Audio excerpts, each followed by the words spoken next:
구원의 확신 8번 영생을 받았는가. 요한복음 6장 53절 말씀.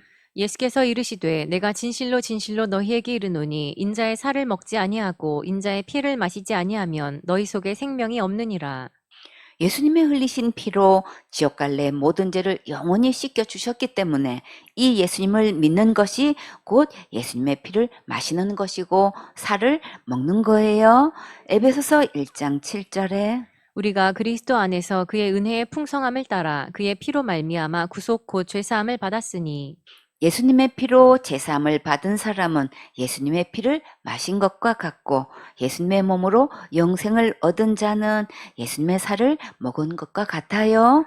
요한복음 6장 54절 말씀. 내 살을 먹고 내 피를 마시는 자는 영생을 가졌고 마지막 날에 내가 그를 다시 살리리니. 마지막 날이 언제일까요? 예수님께서 공중재림하실 때 우리도 호련히 변화되어 하늘로 끌어올려 가지요.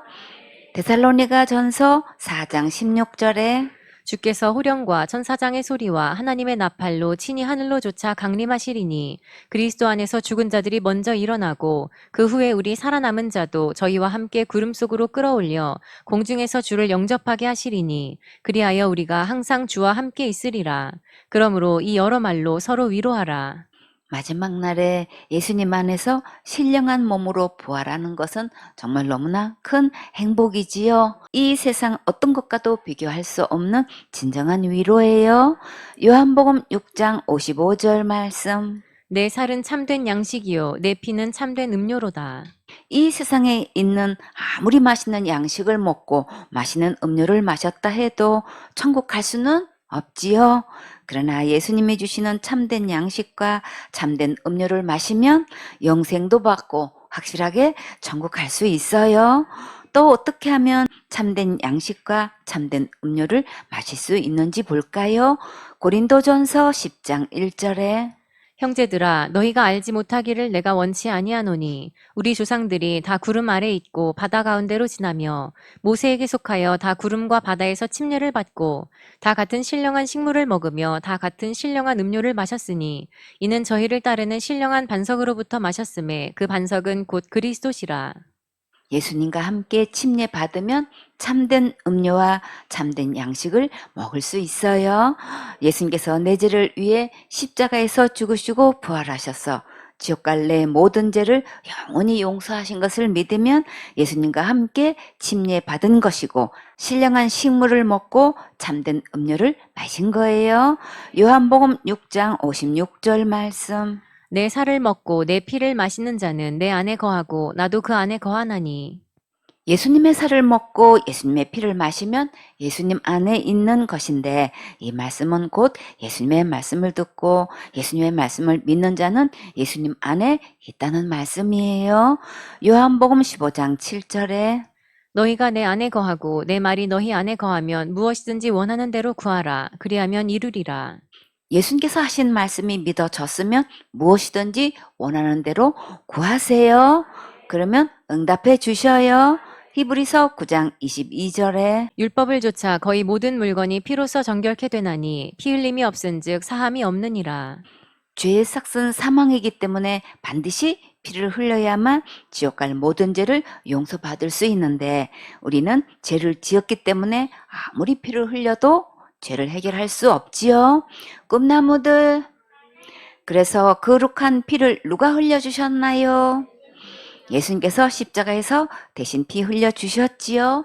레위기 17장 11절에 육체의 생명은 피에 있음이라. 내가 이 피를 너희에게 주어 단에 뿌려 너희의 생명을 위하여 속하게 하였나니 생명이 피에 있으므로 피가 죄를 속하느니라. 피는 생명이라서 이 피가 없으면 죄를 속할 수 없는데 이 거룩한 예수님의 피를 단에 뿌리면 지옥 갈 모든 죄를 용서받을 수 있어요. 계시록 1장 5절에 또 충성된 증인으로 죽은 자들 가운데서 먼저 나시고 땅의 임금들의 머리가 되신 예수 그리스도로 말미암아 은혜와 평강이 너희에게 있기를 원하노라. 우리를 사랑하사 그의 피로 우리 죄에서 우리를 해방하시고 예수님은 충성된 증인이시고 땅의 임금들의 머리가 되시고 은혜와 평강이시고 우리를 죄에서 해방하신 분이셔요. 히브리서 13장 12절에 그러므로 예수도 자기 피로써 백성을 거룩해 하려고 성문 밖에서 고난을 받으셨느니라. 예수님께서 우리를 거룩하게 하시려고 성문 밖 골고다 언덕에서 고난을 받으셨어요. 히브리서 9장 12절에 염소와 송아지의 피로 아니하고 오직 자기 피로 영원한 속죄를 이루사 단번에 성소에 들어가셨느니라.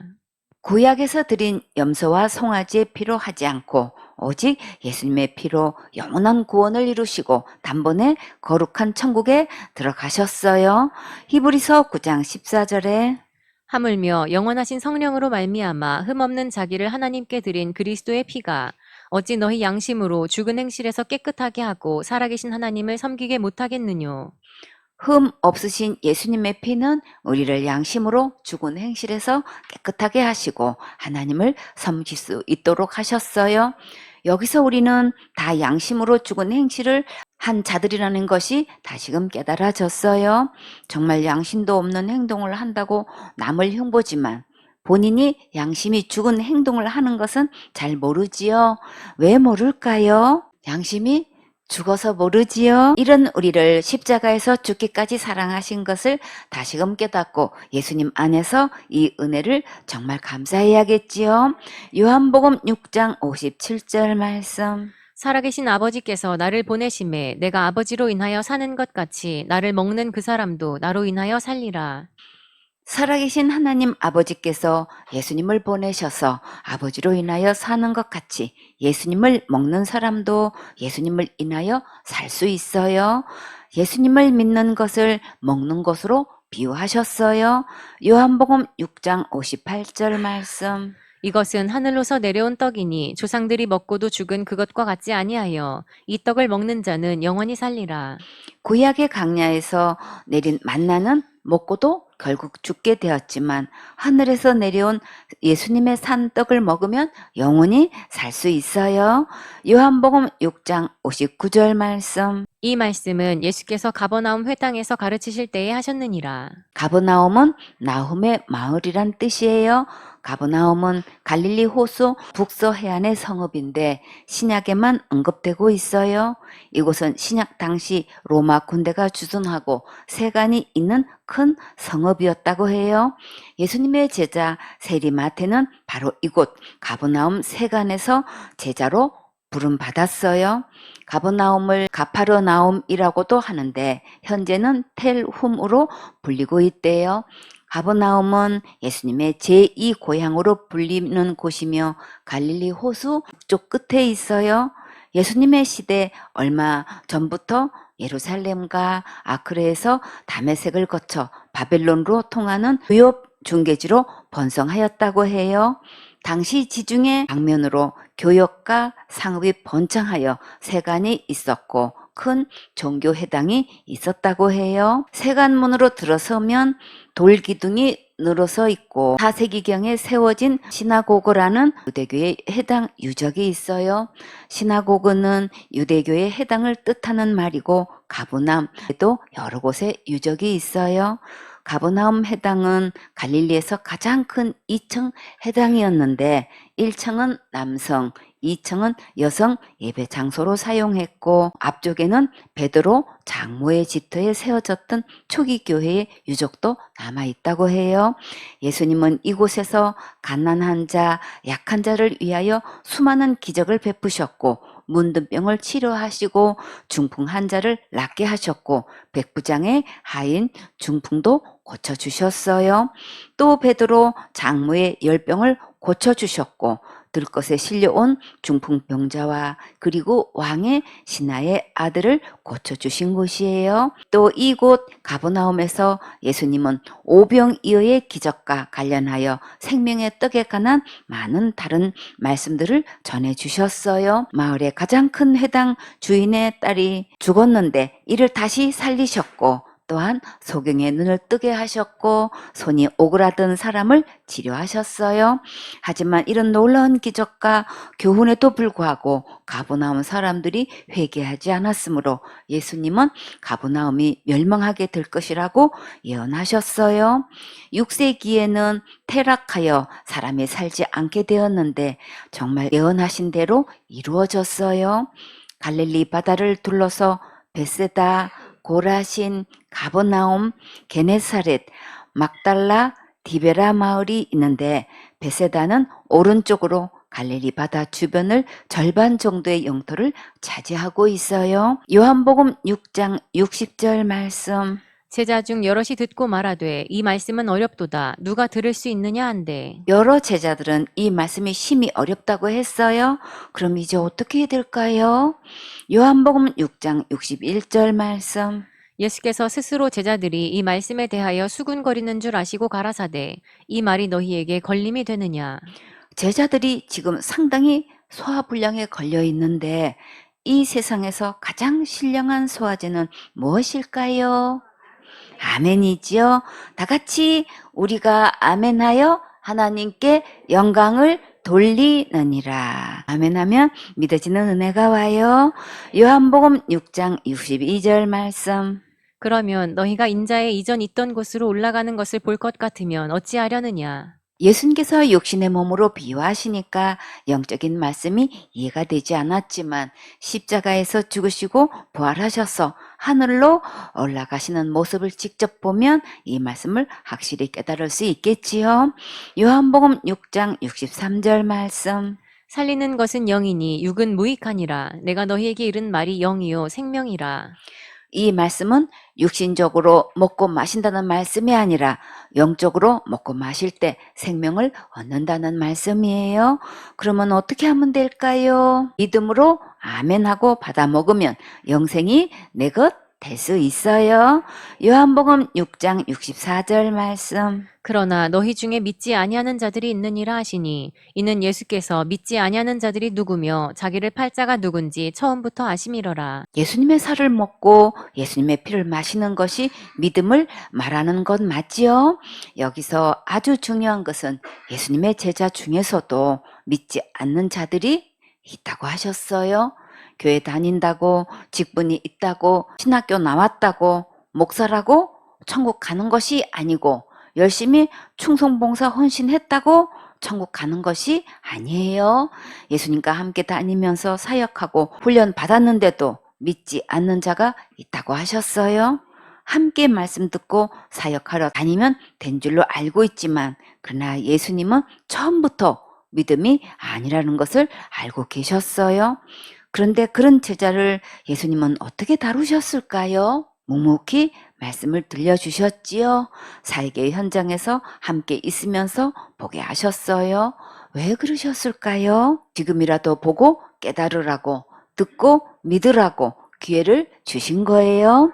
사역자는 예수님께서 이렇게 처음부터 알고 계신 것처럼 분별하고 있어야겠지요. 아무리 충성봉사 헌신해도 천국 갈 수 있는 온전한 믿음인지 아닌지 분별해야 돼요. 요한복음 6장 65절 말씀. 또 가라사대 이러함으로 전에 너희에게 말하기를 내 아버지께서 오게 하여 주지 아니하시면 누구든지 내게 올 수 없다 하였노라 하시니라. 그런데 문제는 영적으로 이른 일을 도와주려고 구체적으로 다뤄주면 멀리 도망가지요. 지금이 하나님께서 주신 절호의 기회라는 것을 깨달으면 얼마나 좋을까요? 정말 영혼들을 다뤄보면 골든타임의 기회를 놓치는 것을 보면 너무나 안타깝지요. 그러나 생손의 식구들은 이렇게 복음을 듣고 끝까지 남아서 영생을 얻었습니까? 참 잘하셨어요. 최고로 잘하신 거예요. 천국에서 예수님께서 크게 칭찬해 주셔요. 요한복음 6장 66절 말씀. 이러므로 제자 중에 많이 물러가고 다시 그와 함께 다니지 아니하더라. 예수님께서 이렇게 간곡하게 말씀하셨는데도 제자들이 많이 물러갔어요.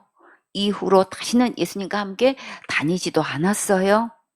우리도 본격적으로 복음을 전하고 개인별로 점검하니까 다 떠나고 12가족만 남았지요.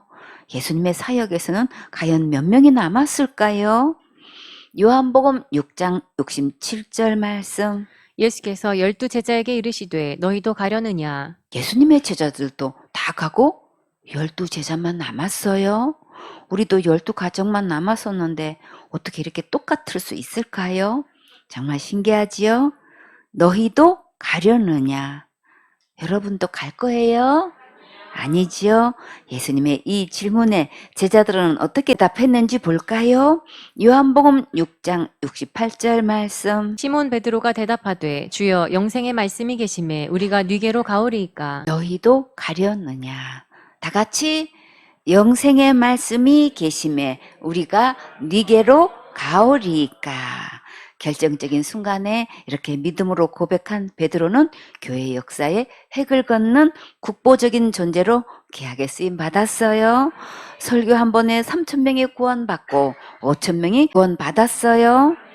여러분의 믿음 결정으로 온 가족이 구원받고 형제들이 구원받아야겠지요.